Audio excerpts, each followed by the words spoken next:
All right. So here we are live on Twitch. Thanks everybody for joining. My name is Doobyis. At least that's what I'm called. This is a show called Fly in Formation, and it's kind of a spin-off of the weekly mix show that I've been doing for the last 4 years, where I play independent Canadian hip hop. I play artists from coast to coast who I think deserve to be heard, who really, might not necessarily be the people putting in the most promotion dollars all the time, but they're the people putting in the most heart, the most soul into the music, in my opinion, anyways. And today I'm talking to Tachichi and Lxvndr, two of the East Coast's best. I could give a little intro for each of you, but I thought it might be fun if I could ask the two of you to introduce one another. Can you give a little blurb about Lxvndr introduced Tachichi and vice versa, and maybe tell us kind of like, why did you guys choose to put an album together? Ringing endorsement time. Sure. Who wants to go first? You can go first. Okay. So I'm here today on the Fly Information podcast with Doobyis with my homie Tachichi, who is one of the dopest rappers in the game and has been for a really long time. A very iconic, prominent Canadian rap artist with many years under his belt. Absolutely considered an expert, aka that 10,000 hours put in. Someone that I have looked up to as a mentor in my rap career, and also a dear friend of mine. So, dope. Yeah. I got my real name up there and shit too. I don't know. Do you? You got your real name on your Instagram though too. Well, yeah. Well, I mean, I keep it real, I guess. I was like signing in though because I was just joining Zoom as we were doing it, and I was like, man, I'm gonna put my real name. Who knows if I gotta fucking use this for like my catering thing or whatever. So whatever. Sure. I could blur it out afterwards if you want to, but right now we're live. No, for the I'm post. I'm good. Oh, okay. The people can know. So, Tachichi, do you want to tell us about Lxvndr? Okay. Yes. This is my homie Lxvndr. Lxvndr is my favorite female rap artist right now. She's got that smooth, soulful, sometimes dark and gritty side to it as well. She's basically like one of the hottest new artists in Atlantic, Canada right now. Hell yeah. Been putting in mad work, doing mad shows. It's like it's always a treat to work with her. I was so pleased and happy with the project and what she brought to the project. It just made it like something like I've never done before in my career. She took it over the top with the soulfulness and just added like pizzazz that like no other could add, man. Like the shit was crazy. Beautiful. Both of those descriptions were exactly what I hoped that y'all would be able to do. Yeah, I mean, so I've listened to the album a few times in the past week. I've been playing the singles from it. There's been like what, 3 or 4 different singles now. There was Neckbreaker Boogie. Yeah, there's 4. There's Neckbreaker Boogie, then one for the smoke. One for the smoke. Yeah. Right. Yeah, and then the last one. Wait, no, there's 3. 3, yeah. Slap Cause You Cold was the last one of the 3. Word. The 4th track off of it that I'm going to play on Atsic, I chose, what was it? Toxic Honey. I thought that one had, dope substance. Yeah, Toxic Honey is a favorite of both of ours, I think. Yeah. Lavy, right? Definitely. Yeah, that's like one of our jams for sure. And like now, like that it's like out because we didn't even drop it as a single or whatever. I just keep like finding myself listening to it more and more. You know what I mean? Like that's a good one. And applaud, I applaud you guys for not being worried about maybe being a little bit polarizing with that one. I love it when artists lean into expressing themselves to the full extent of how they want to and not really worry about who that might piss off. I think oh hell yeah. I mean, and that's the other thing with Lxvndr too, she's always doing that. Yeah, and I mean that's art. She's gonna keep it 100 on a track and like put all of her feelings and emotions on that, you know what I mean? So I love There's no other way. Hell And yeah, right? Toxic Honey was T's idea, and he was like, okay, we got this beat. I want to make it about, the Roe versus Wade case. And I was like, oh snap. I was like, that's a great idea. So yeah, it was his idea to do that. And I thought it was just a beautiful a beautiful add to the album because it truly adds depth and some of that political stuff going on in Hell the yeah. world. I mean, you got your singles to dance to or whatever on there too, for sure. But I always love it when artists put in with those ones, you know. Yeah, totally. I always love it when artists put in, the kind of deeper content too. So definitely appreciated that on the album. The other thing that I really loved about this album is like how diverse and I don't know, I guess inclusive the production list was. Like I also appreciated that every track that was sent over to me had the producer listed on it. It drives me crazy when people don't credit producers very publicly or whatever, but like you guys had 4 or 5 tracks from Moves and 4 from DK. You even had Buck 65 on there. Tachichi, I know you worked with Buck 65 for an album. What was that, a year or two ago? Yeah, it was last year. Yeah, that's dope, man. Even in another artist interview that I was doing, a guy from the West Coast was like, who I haven't heard from for a while? Buck 65. And I was like, oh man, you got to check that out because him and Tachichi just had a dope album. But yeah, man, like it's good to see you guys including and reaching out to the familiar faces rather than maybe just doing beatstars.com or even reaching out to other lesser known people or whatever. It seems like you really have kind of a bit of a who's who of East Coast production in Canadian hip hop right now. Yeah, I mean, some of it is like, it's homies, right? Like DK's a homie and Moves is obviously a homie. He's like fam. Yeah. And then there's just others that we got from like just working with people, whatever other names that like we were digging. Like, you know what I mean? We like Both Fat's beats. He was working with like Black Buffalo as well. So it's just like, you know what I mean? We're just like, oh, these people got dope beats. Let's ride it, right? I think Both Fat Beats must be one of the hardest working people like in the entire industry. Like I get promotional emails from Snow Goons promotion all the time. Shouts to Both Fat and Snow Goons. They are always on with the dopest independent rappers across the continent. It's an everyday thing for him. He's always doing something crazy. Like, yeah, you know what I mean? Whether it be like with Thrust or like Snow Goons. Yeah. Just continuously. Sorry. And every beat's like dope. Like banging dope. Like, you know what I mean? I just listened to some ones for a couple of Smith and Wesson new singles that were like crazy. For sure. Super slamming. So I was like, okay, man, the boy puts in work. You don't really need to like, I think I had a few beats from him and we were listening to like 4 or 5, right, Lavi? And then it was like, you could pick one. It doesn't matter what you pick, they're all slamming. Like, you know what I mean?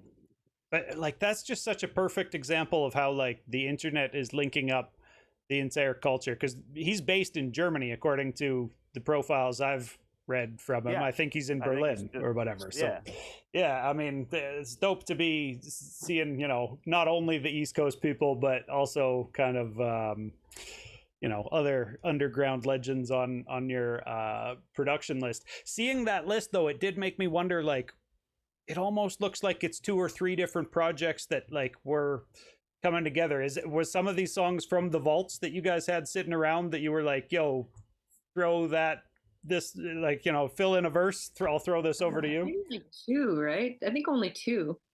Yeah, there's only a couple that were like that. Like, there's only a few that were like, because we started like during the pandemic. We did like 3 or 4 tracks, and we didn't even really use those beats for those tracks. I think we had like the rhymes written for it or whatever.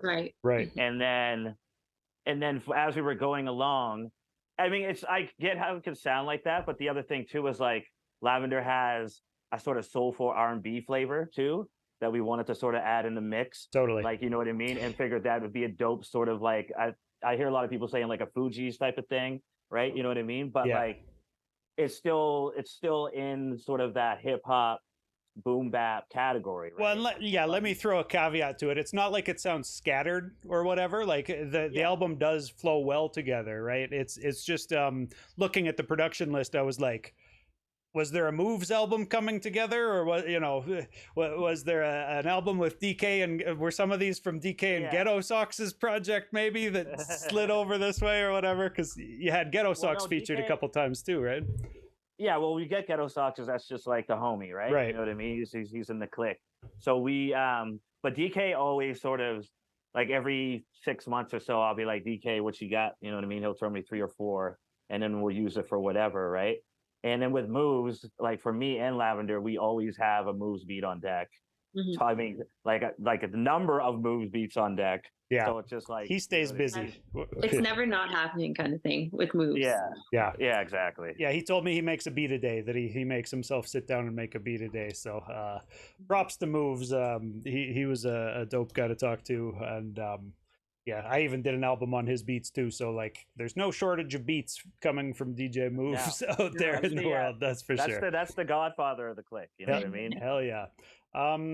So I guess I should say that the project we're talking about here is called Found Money, which that title also, I think, was something that made me wonder, like, how did this come together? Like, so yeah, let me ask both those questions. Can maybe Lavender, do you want to talk about why it's called Found Money? Well, I actually didn't pick that name, so I'm gonna okay, go into that because I liked it though. When he said it, I was like, yeah, you know, because yeah, I'll let you say it. I'll let you talk about it. So I was just thinking, because I was like, I did an interview last night actually that was talking about this. I was watching like basketball or something, and then the guy was talking about like how, oh, this dude who's like, he's good on the floor for defense, and we have him on the floor for defense, and any points you get, if you can get 20 points out of him, that's all found money, right? So it's like, it's sort of like, you know, an expression or metaphor to be like, oh, like what we got is like the gem. yeah, you know what I mean, like the hidden gem that like you just find, like basically like finding money on the street. It like makes your day, like, you know what I mean. And that's how it's like, oh, and then also, you know, it's easier to spend when you find money too, right? Like, right? Yeah, You know that's I mean? that wasn't It's part like, of the savings plans. Yeah. no, and it's like, you know, something that makes everybody happy. And like when you put it together, I always like 2-word albums, found money, like, you know what I mean, or whatever. And just like, also I had the idea of like, I mean, Ghetto Socks did the artwork or whatever, so like he had like the like sort of crinkled up money look for the CD and the vinyl or whatever. We haven't got the vinyl yet, but it's coming. Right. Nice. So the album came out on Han Solo, right? Yeah. Previously, I've seen both of you, I believe, releasing projects with Black Buffalo. I hear Set shout outs. I hear Low Pressure Fried Chicken shout outs. Can I just get like, can you describe each of those crews to me? Like Low Pressure Fried Chicken. So Low Pressure Fried Chicken is the crew that we started, like me and Moves and like C, like back in the day, like Governor Bolts. I don't know if you heard of Governor Bolts or whatever. Yeah, I'm familiar. Like back in the day, like late 90s, early 2000s, me and Moves started like Low Pressure, and then that, like, we went to Toronto. We were working on albums in Toronto with Mark Costanzo and stuff like that. So a bunch of London dudes and Toronto dudes to the clique. And then when Brian move over to Vancouver, they had a bunch of people from that clique in there. So Low Pressure's been something that's going on for like 20, 25 years. When he was like putting out stuff on his own, he went by Low Pressure, like right after he had some like a deal with another Atlantic, or like an East Coast label, whatever. And when he started on his own, he started with Low Pressure, and all the crew just ran with it. And then the Set thing is something that me and Ghetto Socks came up with, like just like another clique. It was basically just supposed to be like a crew, and that we wanted to add it like new artists that were coming up in the East Coast that we thought that was going to represent hip hop well. Nice. You know what I mean? So it's just kind of a crew to put on some of the younger cats. Then is that the idea? There's older and younger, right? And then even the guys who are coming up, like Aquaculture and stuff like that, they're considered like veterans now. But like when we were starting, like King Woos and Lavender and Fat Matt, like, you know what I mean? We were all just trying to find like a fresh new crew to keep it moving. Dope. How long has Black Buffalo been around? Like most of the Halifax artists I have kind of tapped into over the last few years for AtSick I've discovered through Black Buffalo, right? It seems like they're working with everybody out there. How long, like, where did they come from? I don't know really anything about Black Buffalo beyond 3 years ago when all these releases started dropping. Well, I think they started with they started as like sort of they sold the records, right? They were going to do just be like sort of like a record store and a record Oh, where okay. you buy like yeah, where you buy vinyl and trade vinyl and stuff like that. And they used to do like they used to have like a little storefront or whatever, like a vinyl store, right? Word. That was called Black Buffalo Records, and then they started getting into just putting out records for hip hop artists, right? Like they started doing like the 7 inches, and then started doing like the Joe Run stuff with like the edits and stuff like that, right? They just wanted to go that route, and then last few years they've been putting out artists from the East Coast or whatever, just trying to like dabble into like putting out hip hop albums and stuff. They're slowing down a bit on that now. I think they're just going back to like the edits, you know what I mean, records, and just like trying to like wheel and deal the records and stuff. Yeah. But yeah. Dope. So like you both stay super busy. Like I mentioned, you know, the album with Buck 65 last year, Lxvndr. You just had Moonwater with Fortunato, like months ago, wasn't it? Like I don't know, a year ago, maybe. Okay. Yeah, about a year. Yeah. About Okay. A year. All right. Yeah. Dope. But you must just stay with a pen in hand. Are both of you always writing? Yeah. Yeah. Go ahead. I feel. Really, yeah. Because I mean, T, I know that you're always writing. It's like you have like a limitless, Yeah, I mean, for rhymes and yeah. I like to write all the time, right? Like it's sort of it's not an everyday thing, but it would average out to be an everyday thing for me because I would literally have like 2 or 3 verses a night or a couple songs a night sometimes, and then it's just like I always want to be doing it, and sometimes like you don't get the feeling like you want to be right. You don't want to like force it, you know what I mean?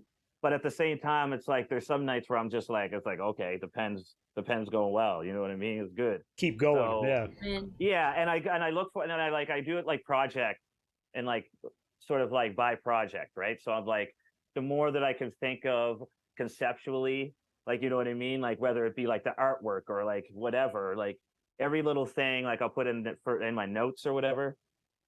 And like other times where like I'm like watching movies or whatever, I'll find samples and like record samples and stuff. So you're like always working at it, you know what I mean? Yeah. And it's like so then that gives you like another thing to do to keep you inspired, even if you're not sort of in the writing mood at the time. You know what I mean? Oh yeah. Got to keep the sword sharp and all that, right? Yeah. Yeah, like as an artist, I feel like it never stops. The need to express what you're feeling and what you're seeing and stuff. So I feel like it's so healthy too because it acts as like a therapeutic method too at times. So. Oh yeah, yeah. So many of the artists that I talk to, it comes back to that. It's a form of therapy or whatever. I can definitely relate. Oh, it is for sure. For myself, yeah. I mean, the writing and just the whole act of sitting there with a pen in your hand, thinking of what you'd like to express to the world, I think can be really cathartic and therapeutic. Pen and paper, because like sometimes in the studio I will use my phone, like if I maybe forgot a notebook or something, but like the pen and paper, that process, you're so right. That's the cathartic part about it. Yeah, like the pen and paper is like it brings you comfort, right? The other way with the phone is like you're like it's lacking something. It's like it's almost there, it's not quite. It's like the words are there, but like are they really? Yeah. Right? It lacks that soul, you know? Yeah. So what was the recording process for this album like? Like how did the album come together? It was basically like me and Lxvndr decided to do an album. We're like because we're good friends, right? So she'll come over, we'll hang out, and her and my partner Tina and like us, we're all really good friends. We'll just hang out, whatever, right? So when we're down having a Christmas party or whatever, we'll be like, oh yeah, we'll go in the basement, and then we'll get moves to like come through and like bring his computer, and I got like the mic set up, and then we'll just like go through some things, and we'll start off like just making songs, right? Because we're pretty good at just like putting together a song and just having it like 1 or 2, 3 done in a night. Nice. You know what I mean? Yeah. So we started that way, and then once we started getting to like halfway, we're like, okay, well, this is gonna be a dope ass album. And like, you know, as you're doing it, you get inspired along the way because you're like, oh fuck, you know what I mean? This song turned out so dope. And that was basically the process. We did basically like whatever little parties we were having, whether it be like a Thanksgiving dinner or whatever, a Christmas party, we'd go in the Like the basement. Boxing Day, yeah. Yeah, that's Yeah, like right beautiful. after dinner, we go in the basement and we pump out a few like while we're drinking and stuff, right? Yeah, no, that Oh, that's sounds like very family. organic, though. Yeah. Oh yeah, absolutely. So, Consider it. so is it mostly home recording then? Like, were you ever recording separately, or was everything recorded in that group dynamic, everybody hanging out like that? Everyone was recorded in a group dynamic except for like when at the end when we were trying to like, you know Right. what I mean?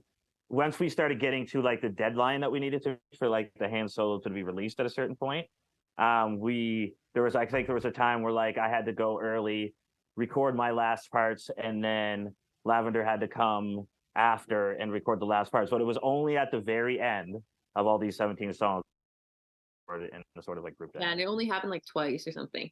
Yeah, So, most of it was all group anyway. yeah, that's the best way to get kind of the cohesive feel, and get kind of that real good group feel, which I think you guys nailed on this one.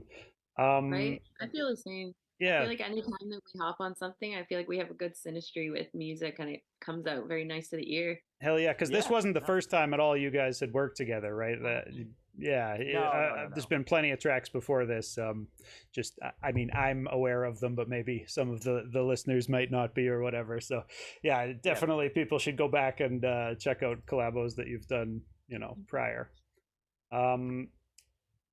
Lavender, I wanted to ask you, because you do talk, and I hear in your lyrics, like, there is some of that cathartic release. Do you have more fun on stage performing, or more, well, not even necessarily fun, but do you get more fulfillment from just creating the songs or from performing the songs? Oh my gosh. I mean, wow, that's a toughie because I feel like over the years I've been trying to work on my stage presence because sometimes I feel I can even come off a bit meek at times, but like I've learned that there's a moment where I get in the pocket and then it's just very natural. But I absolutely, because like when I'm writing, I'm channeling. So I don't think about it Yeah. ever, basically. It's just like I hear the beat and then I'm like, I just start writing and it's like the words just flow effortlessly. So it feels like sometimes I don't even fully know what it is that's gonna come out, but like it's nice. And then getting on stage, whenever I can execute something perfectly, I do really enjoy seeing people's reactions. Yeah. And it makes you kind of, because you can kind of step into that alter ego in a sense, which is nice. Which I feel like Lavender is just like me on steroids. Basically, it's really the same, but just like more in your face about it. Word.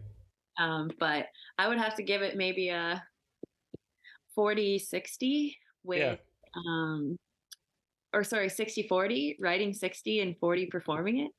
Dope. That might be. How about you, Tachichi? Do you love performing more than the actual act of creating, or is the studio session more fun? So it went back and forth for me, like after so many years. It used to be always performing, right? It used to be, I couldn't wait to hit the stage and perform. And I feel like that now. Still, like when I perform, I'm still super excited about it, super hype. But like now I'm like a little more, I think mine would be a little more 60-40 in the studio creating. Like, you know what I mean? Like, yeah. And it's just, and this is only recently, the last few years that I felt this way, right? But I mean, it could be that I'm getting older and stuff, that I don't want to be running around for an hour on stage all the time. But like, I like when I perform, is like, Lavender knows, I put like a lot of energy in it. Like, you know what I mean? It's like ready to fall out type energy in my performances. And it's like, that's fun. Right. But like, I've also, it's an experience thing. I've done it for like 27 years. Like, hell yeah. So it's like, I have like, now I'm like, oh, when I get in the studio and I can create some things or whatever, I'm super excited to do that. It's sort of just like another thing to be excited about, because like when I was younger, I would always just be like fully hype about jumping on stage. Like, you know what I mean? And performing. Like, I thought that was like everything, right? Well, for a guy who's starting to, maybe feel like performing less, I just watching your social media see that you're still performing all the damn time, from what I can tell. Yeah, no. I'm not like trying to let up or nothing. Yeah. That's awesome. Thing. Yeah, no. Like I will hit it every time, but I'm just saying, like if I had to say, Yeah. right now, 60. Well, you do because I asked. I ask all artists that. I like putting people on the spot. Yeah, it's good. I'm definitely not hating on the performance. I'll do that whenever. You know what I mean? I love doing that. For sure. Have you guys got a chance to perform these tracks yet? Once, well, I feel like, yeah, we performed. There was a couple tracks that we did a couple times before that. So Parasider and BG Knockout. But then the album release party on the 14th of July, we got to play mostly all the songs. So almost all of them. We did like 13 or 14 or something. Yeah, we did like 12, 13. Yeah. Dope. So that was awesome. That was really fun and nice to officially do that. So there's a lot of heart in those. So hell yeah. Are there any gigs that we should be, telling people about coming up that you guys feel like plugging? I'll plug we got the Seahorse show, right, on the August 18th, right? So we're doing a show with Aqua Sox, DJ IV, OKTK, who else? Megs, yeah. I think Fortunato's rolling through there as like a special guest, actually. Nice. Yeah. And that's at the Seahorse. It's at the same place that we had our album release party. So yeah, that's going to be a dope ass show. Nice. I also have an ANSMA show on August 6th for Natal Day. So that's at Alderley Landing. That's coming up too. Dope. Okay. And that's a Sunday, right? Yes. Oh gosh, I don't know. I'm so unorganized, It's all good. You knew the date. That's what counts. Yeah. People have calendars. Yeah. So it's a big thing in 2023 that artists are supposed to not just be making the music, but also kind of self-promoting and like being this big visible character on social media. How do y'all feel about that? I see you're both active on social media. I know that some artists do it kind of begrudgingly, and some artists love it. So yeah, I like asking people like, how do you feel about social media? I just think. Go ahead. Sorry. Oh no, sorry. You go first. It's always awkward with two people. Sorry, guys. Yeah. For me, it's like something I had to learn to like be doing all the time, right? Like it was like even when like sort of Instagram first came out, I was like whatever. Because look, when I first started rapping, and like I'm gonna like be showing my age right now, is that there wasn't any of that. Like you know what I mean? Yeah. So it was like I had to get used to like even wanting to do it. Like you know what I mean? And then now like I don't mind doing it. I definitely don't do it as much as some people. Like we have a lot of people and in the game, like especially in the East Coast or whatever, even all across Canada or across the States, that we may know that they're like it seems like they're really good at doing it because they're doing it all the time. They're getting mad, you know what I mean, followers and all that kind of stuff. Yeah. And some seem like they must have a team of video editors or something, Yeah, like you know what I mean? Like, or people working at it. Because I know some artists. Like, I got some homies even out Van or whatever. They got like teams to put all that stuff together at all times, right? Yeah. But when you're doing it yourself, it is sort of, it feels like an overwhelming task. Like, you know what I mean? Because it's like, how do you keep up? Because anything that you look at, like, after you put some content in, you're just like scrolling through and you're seeing like another 12 artists that are just like all their shit's better than yours as far as like how much content. Well, no, I mean, I don't mean like they're better. It's better content. Yeah. I mean like as social much media. As like, with their social media. Their social media game and whatever money or whatever people they got behind it is definitely better than what we just have right now. You know what I mean? So. Yeah, I feel that looking at some of the other radio shows and media platforms that are interviewing people or whatever too. It's tough out here. Yeah. It's like I feel like I just barely keep up with that truly at times. But I am trying to get a little bit better at it. But I feel like I have a lot of things on the go, not just music. And I'm trying to start a little tarot business. But like I do enjoy doing it. But then sometimes I just feel like it feels like I'm spread too thin. Yeah. But like, because if I wanted to keep up with like what T was saying, some people, it's like I feel like you would have to constantly be spending every minute, not just creating music, but like putting the videos together. But I mean, it's something that I'm trying to learn and master, and hopefully next year, Yeah, it's all progression, right? It's all just learning curve. it's progression because it's like, you know what I mean? Of course you can get better at it. Of course, like you can be like more fine-tuned and polished at it.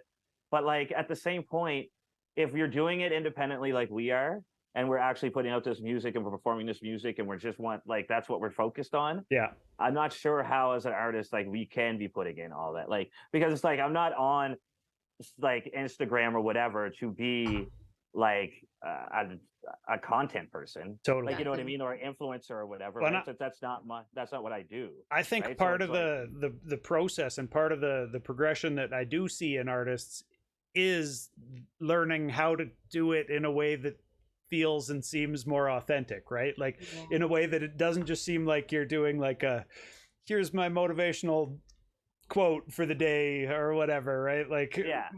That makes you feel like shit. Because I've been like, oh, I gotta post, I gotta say, you know, this, and then I'm like, oh God, I'm like, who am I? yeah, yeah, totally. I mean, So it's just like it's part of the game, right? You got to do it. Sometimes you like look at yourself and you're like, fuck, that's cringe, a little bit cheesy. Yeah. And then sometimes you're like, well, you know, it's just part of the game. And then sometimes you're just doing it for fun, like you're hanging out with your peoples or whatever, and it's genuine. You're like, hey, throwing some shit up, right? that's kind of why I started doing this show, because I was just like, well, this is a way to like have everybody be making content. It's like, you know, you get some good little clips here and there from just stuff people are saying in conversation, but it doesn't feel too horribly forced or whatever. Like I know I enjoy talking to artists. I'm enjoying talking to you two, you know, like it's yeah. So I mean, even when I'm posting like, because like you should be posting about like your events coming up and stuff like that, right? It's something you should do. yeah. But like even when I'm doing like my freestyles and stuff like that or whatever, like I don't do them so often because I'm gonna turn into like one of them dudes who like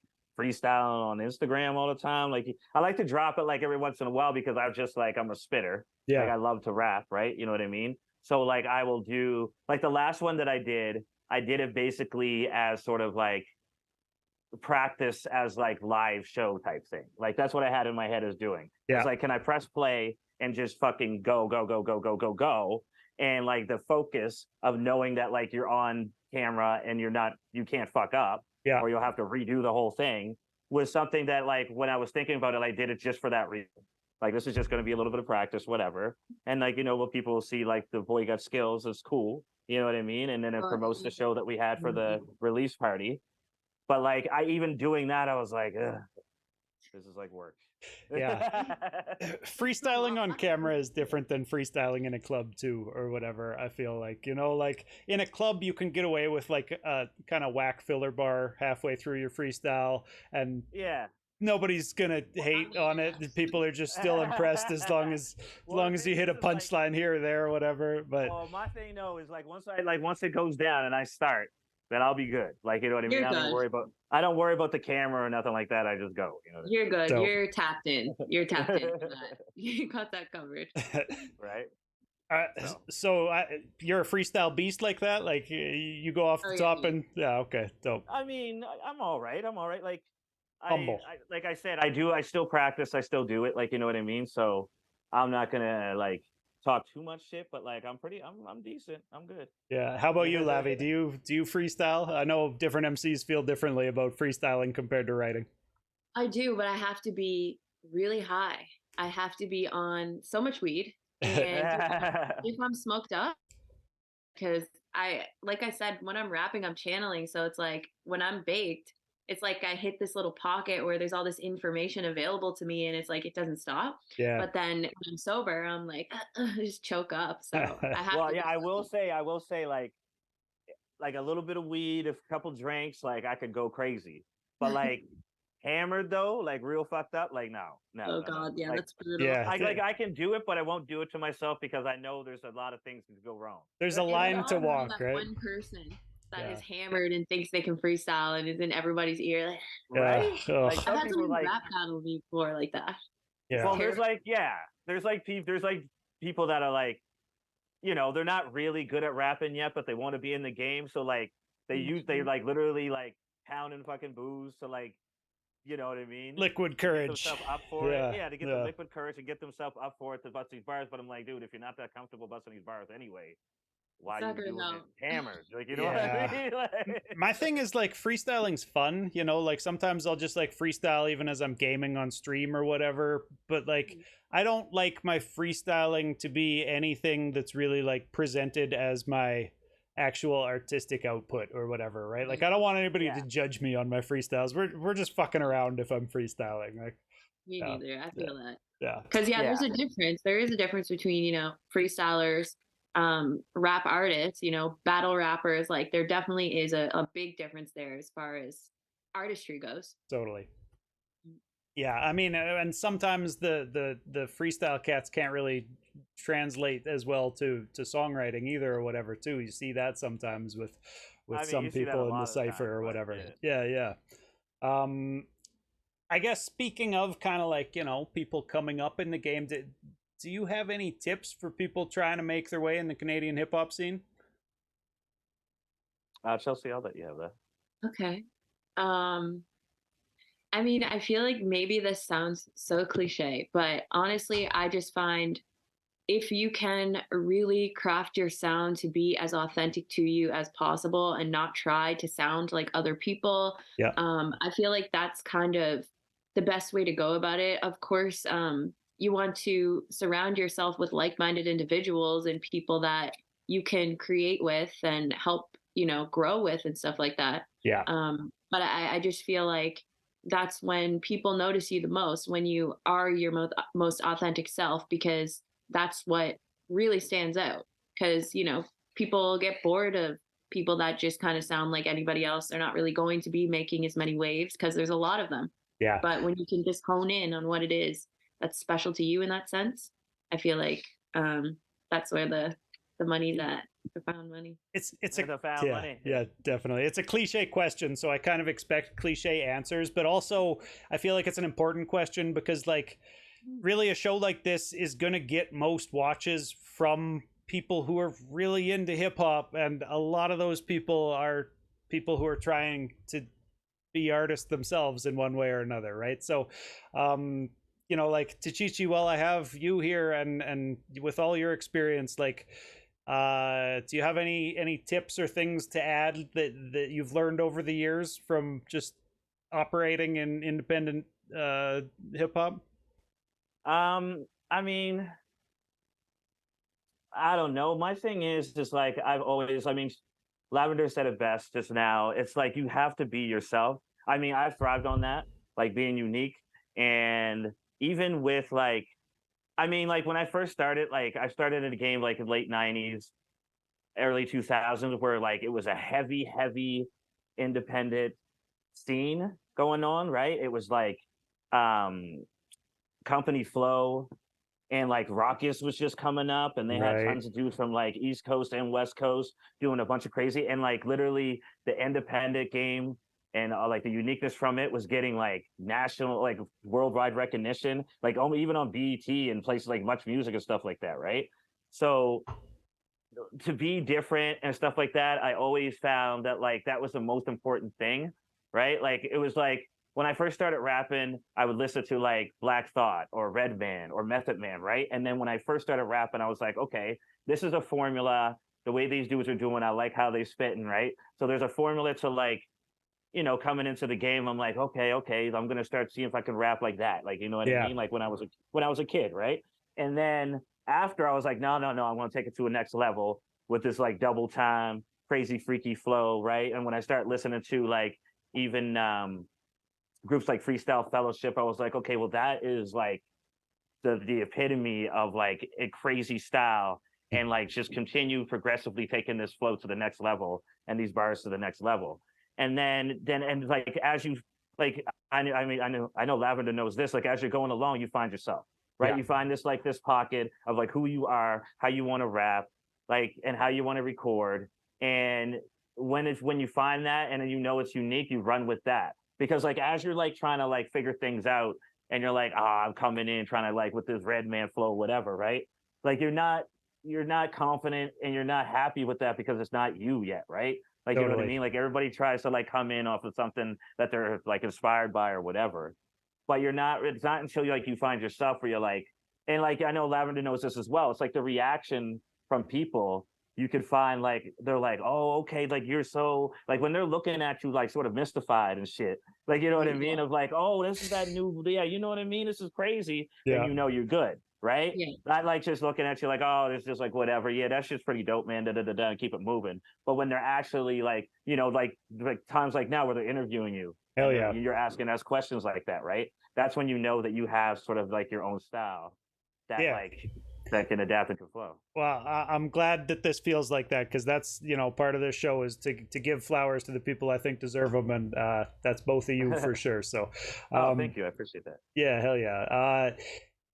So another thing I ask everybody is, what's the best way in 2023 for people who enjoy your music and enjoy any independent artist's music to support it?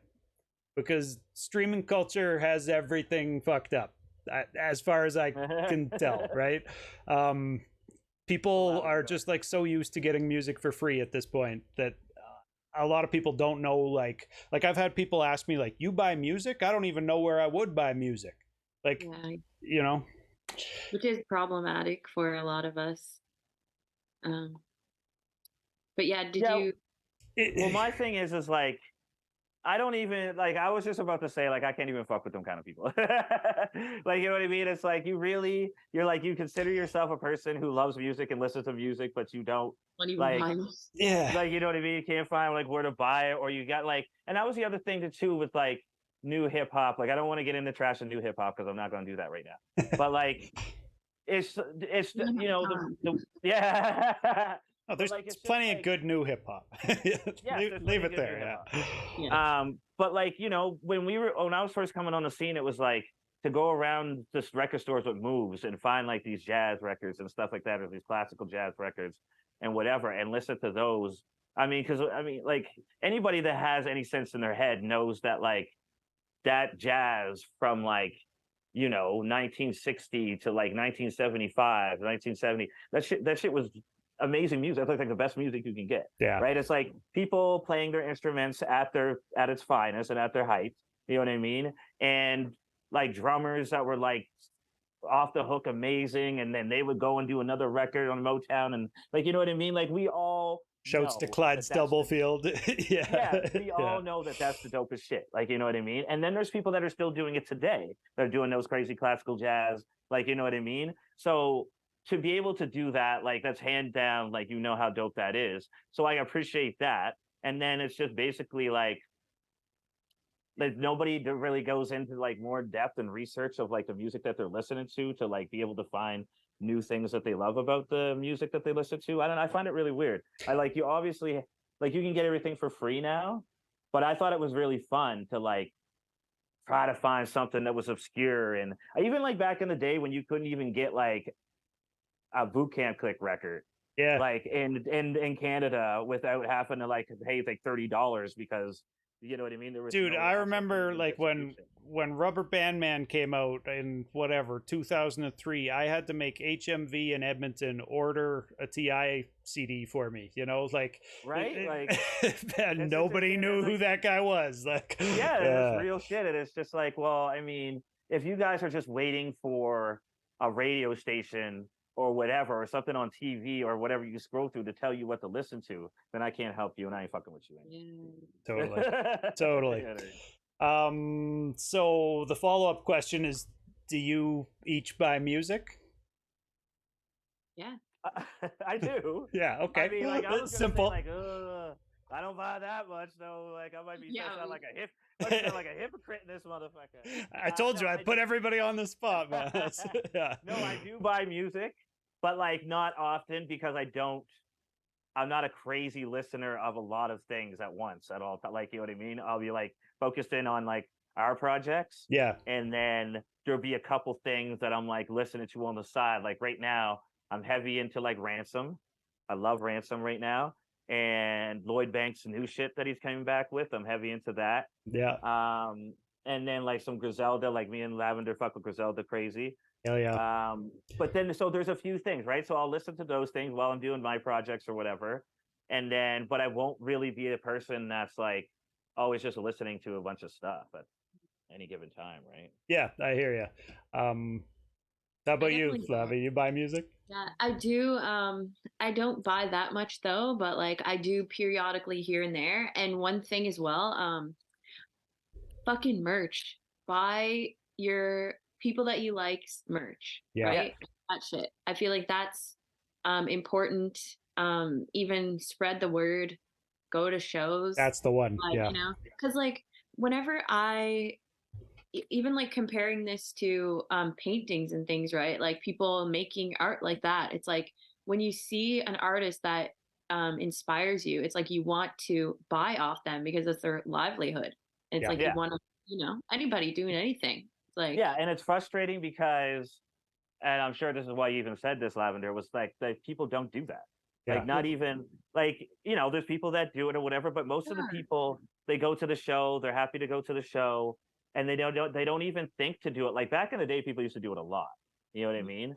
But it's like physical copies was a big thing back in the day. Yeah. But like people that do it now, and they're just like, why would I want this or whatever? 'cause you can But we just still but we still sort of collect um people's that are dope shit, just like you would collect a painting, like she was saying, right? So like if I'm going to like a show, like say if Lavender had a separate album, right? Then I'm going to the show, I'm going to want that because I'm going to want to collect that because I'm a fan of Lavender anyway, right? And yeah, that's like in the click and you're supporting or whatever. But then some people are just not, they're just not trying to do it at all. They're like, Yeah. why? I got people like, and like, why would I want to buy a CD at all? Like, you know what I mean? And I'm like, well, it's just sort of like for nostalgia, like it's To good to have a support. physical copy. You, Yeah, you it's do to it to support. support. Yeah, Or it's like, well, I don't like really like the thing on this T-shirt, and it's like, well, you're just sort of missing the whole point. totally. Like, you know what I mean? Like, That's very well said. I think I ask Right? this question to everybody, and one of the reasons is just because I think that a lot of casual music listeners or people going to shows or whatever don't really think about like what goes into making this art that I'm consuming here, and how is that artist being compensated for their time and Well, the other all thing of too this, is like right? It takes a lot. it's a whole other art to create these, like, right, to like Yeah. make the T-shirts, to make like the CD, to do the like the layout and the graphic design or whatever. It's a whole nother other like part of it that like costs money as well. Hell You know yeah. what I mean? So like people just looking at the CD like, oh, like it didn't make itself. There's Yeah. like a lot of like different processes that went through that, like, you know what I mean, to have that finished project, right? And Totally. like, or I remember even back in the day, like Josh Martinez, when we were like doing tours and stuff like that, he had an idea like to do like these cards or whatever, like I don't know, they were just like sports the card kind of deal or whatever. no, had like MP3 cards or whatever. Oh, Like, you know what I okay. mean? That Yeah, actually- yeah. yeah. And then like you get like the download from off the thing and then use it. It was really weird. I've never seen anything like it. Must have had like a code on it or whatever for the free Yeah. download kind of deal. Okay. Yeah, it had the code on it. But I mean, like now you'd be like, well, why do you even need the card? Just give the code. yeah, just give me. But like, yeah, but you had like the card, like the actual like plastic, like thick card done up, and it had the code on it, and then you would just like sell the cards. It was Because that way right? 'Cause it's the people way that remember it. things are moving now. Because even like everybody, they're not looking for the tangible things anymore. Really, it's like everything can be visualized, which is Yeah. great. But like, I like my tangible ish. I like touching Totally. stuff. Yeah, I read yeah. books. yeah, Still. yeah. I want to open My up the rhymes in a CD, book. Yeah. and I want to open up the vinyl and like, you know what I mean, look at it. I miss like liner notes, which like I said earlier, is Yeah. why I was like appreciative that the track list on the album from you guys had the actual liner notes saying who produced everything or whatever, because that was where I used to discover artists, was like find one CD I like and then go read who produced the beats that I like or whatever, and go find more of their work.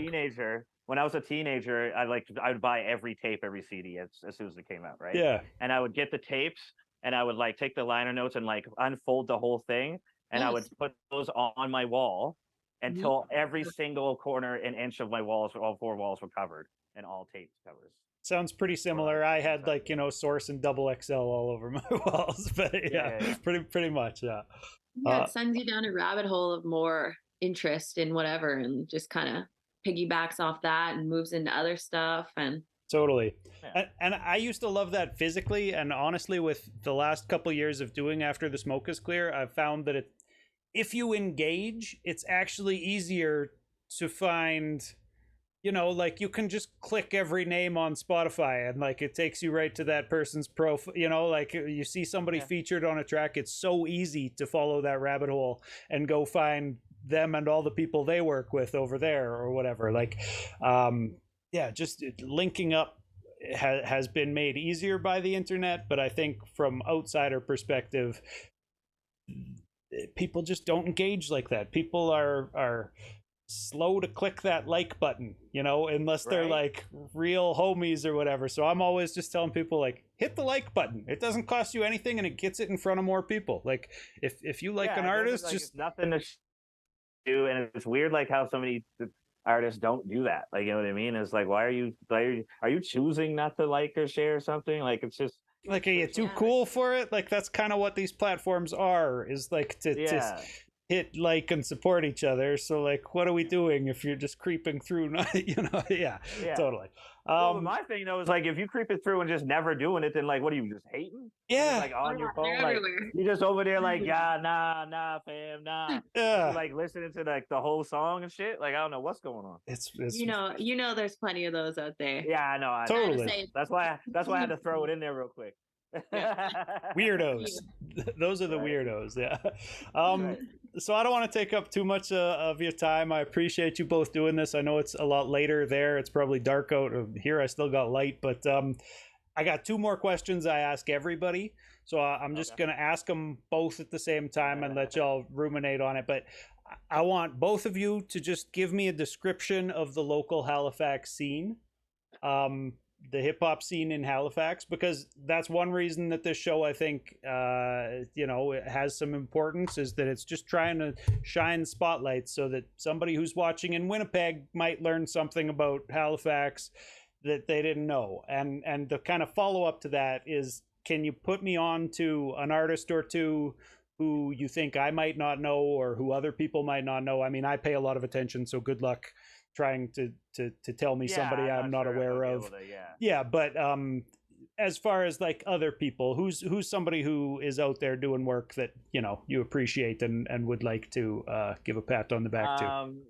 Do you know Paulo? You know Paulo? Yeah, right? Paulo 13. Okay, so Paulo, he's on the up and up, and you should definitely check for him. He's just getting better with every stage show and every song that he writes.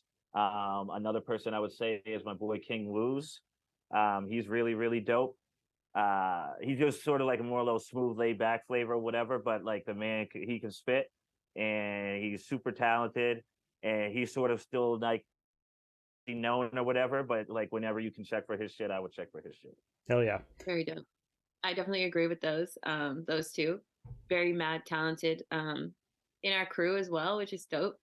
I'm going to talk about Paul Megs. Yeah. Who's, a female hip hop artist who just absolutely slayed it. She was on our album actually. She sings the chorus for Thickly Ill. Yeah, I was gonna say, was it Thickly Ill? Just so dope, so dope. She came in at like the very last, I think like 8 to 12 bars, but it was crazy. So definitely check her stuff out. And I know she's coming out with some new things, which I've been dying to see her have some new stuff out. And she just had a baby, so of course you're gonna take a little break. But so she's very dope. She goes by Megs, MEGZ. Nice. That was a name I saw on the list and didn't recognize or whatever. So there you go. See? Appreciate it. Yeah. See, Lavender did it. Yeah, he nailed it. Yeah. And then I got another kind of like hip hop R&B artist is someone that I just discovered from East Preston here in Nova Scotia, who goes by Skotown, and his music is super dope and just very unique for what the city is making as well, because I find many of us are kind of in like a boom bap category or, you know, like a more hardcore. Yeah. But his is very unique and super dope. So should definitely check him out. And then this one is not particularly hip hop, but it's pop. And I don't know if you would consider it. She's one of my best friends. I call her, people say, the Canadian Lana Del Rey. She goes by Blue in Tokyo. Dope. So definitely. Oh yeah, she's really dope. You definitely want to check that out for sure. She's really dope. Okay, Yeah. I will. Yeah, and that's these interviews. Artists always put me on to new people to go find and then start playing on after the smoke is clear. So I appreciate that a lot. Can you describe the Halifax scene? Like you said, it seems pretty boom bap flavored to you. Is that actually a good way to describe the entire scene in Halifax? Our clique, right? Like in our crew. In our circle, in Sure. our clique, it's boom bap, right? And there's a lot of people still repping that sort of like old school, because back in the day, like all sort of Halifax hip hop was like that boom bap East Coast. You know what I mean? Because it came from like the East Coast New York '90s type stuff, right? So like it was like started with like Buck 65 and Joe Run and 6'2", right? And then we came along, like me and Moves, and it was always sort of had a boom bap thing, but it also had like dudes doing like there's like I don't know, man. There's like a good soulful scene, like sort of hip hop R&B. Like Caleb came on the scene, right? I don't know if you know Caleb Simmons. He's on some of my stuff from back in the day. Not too familiar. And No, I'll have to yeah, check it out. he does beatbox and stuff like that, right? But then now we're sort of into age, even in Halifax and even in the East Coast, right? Like more kids are doing like that new age style. Kai Clayton and stuff like that. Yeah. Kai Clayton's a really good artist, but he does like what you would see like what the kids would be liking. You know what I mean? He's just like you can tell that he's more of a complete artist. He's got more depth and more range when you see and hear him, right? So you don't put in this category of like, oh, now he's just one of the new kids, right? No. And that's what I was saying about there is still good new music. Like, I wasn't a huge trap fan or whatever either, like, 4 or 5 years ago, but coming into now, I totally am. Like, I've found enough artists who are, working with trap beats that are dope as hell, right? So yeah. And I guess what I'm trying to say is it's versatile. Like it's about as versatile as you can possibly imagine. Like if it was like a New York or whatever, it's like we're just smaller and we have many different styles. We have very good people doing like pop things. We have my girl who does like reggae. Sorry, it cut out as you said that person's name. Can you repeat? Jamila. Okay, yeah, dope. Yeah, she's so singing on the first track on the album, she's right? singing on the first track, but like you got to check her stuff out. She's got like this good reggae, like soulful R&B vibe or whatever. So there's plenty of people doing their things and plenty of genres of music here, and that's what's good about these shows, right? Nice. Anything to add to that on the scene, Lavender? Or I feel like T really encapsulated that well. Yeah. Yeah, it's true. Very versatile. And just I really find it mind blowing how much talent there is in just this area. Like really, I feel like there's plenty of $1 million talents in our city. So yeah. So much talent across the entire damn country that doesn't get the shine that they deserve. So, once again, like I appreciate y'all coming on here and helping shed some light for people who might not know about yourselves and about your new project and about Halifax. It's good to see artists who are also good ambassadors for the entire scene.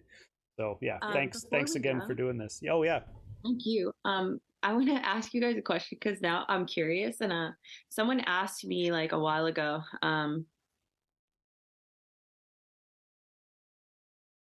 Big time, hugest influences like Infinite, that album, and I'm like, do you guys ever hear that in my rap style at times? In any way?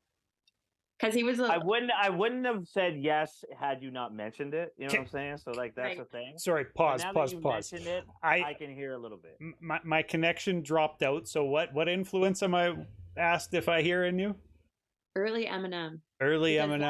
That was something that as a teen I had a Slim Shady LP. I had All Eyes on Me by Tupac and Notorious B.I.G. I think Eminem had like huge influence on everybody. Like I don't think anybody would be rapping about there like was horrorcore before M for sure, but like albums was like, I feel like I can see what you're saying, Lavender, because it was like I can hear it when you're doing like you're getting gritty, and you can hear it when you're cursing in your raps. You know what I mean?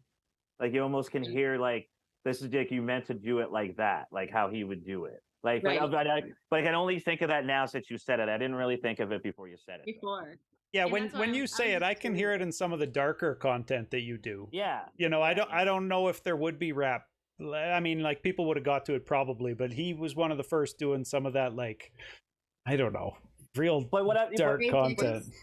but what I think is like what you're getting at is like there's parts when like you're doing your verse or whatever, and the influence like when he does like those shocking or like crazy moments, he enunciates so That's well it. and so crazy on purpose, Yeah. right? And that's what I'm thinking you're saying. Yeah. Because it's like the inflection sometimes even or ways of Yeah. delivery that because Yeah.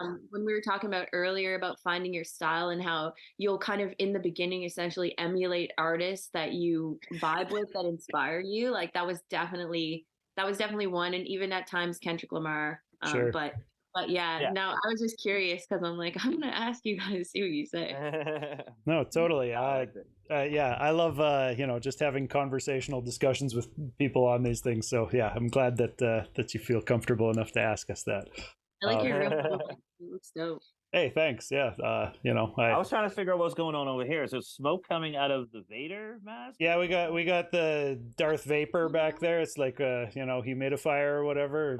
Puts the smoke out the top. Yeah. I'll fuck with it. Yeah, Love that. yeah. And then over on this side, I mean, not to brag or anything, but that was the NCRA award for best rap show last year in the country. Okay. There you Flex. go. Yeah. So I was surprised to get that, so now it's on my wall. But There you go. Dope. yeah. Congratulations.